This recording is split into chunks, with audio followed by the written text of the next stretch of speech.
Hola, hoy vamos a cocinar crema de marisco. Los ingredientes: langostinos, cola de rape, salsa de tomate, vino blanco, un poco de brandy y haremos un caldo de base con unas cabezas de merluza que tengo congeladas y verduras. Cortamos la cebolla y la zanahoria y las cocemos junto con las cabezas durante 30 minutos. Añadimos también un poco de sal. Luego colamos el caldo de pescado y lo reservamos. Ya tenemos la base, ahora vamos con el resto. Picamos fino las verduras.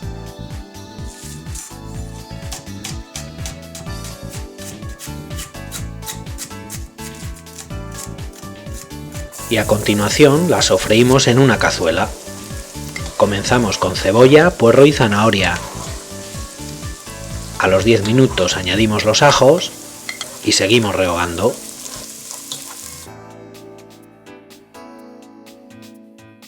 Ahora pelamos los langostinos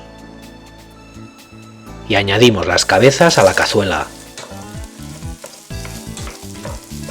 Es importante machacar bien las cabezas para sacarles todos los jugos. Cuando estén bien hechas, incorporamos el brandy y flambeamos.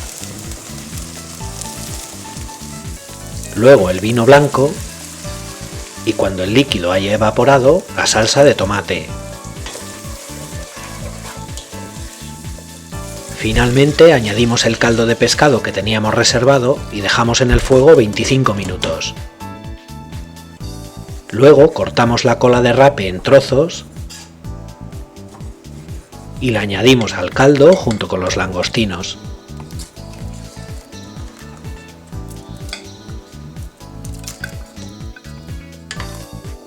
Cinco minutos más y trituramos todo con la batidora.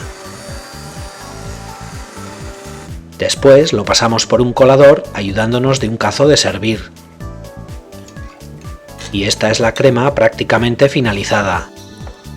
Solo queda volver a calentarla en la cazuela y servirla en plato o en taza, como en este caso. Finalmente decoramos con un poco de cebollino picado y eso es todo. ¡Hasta pronto!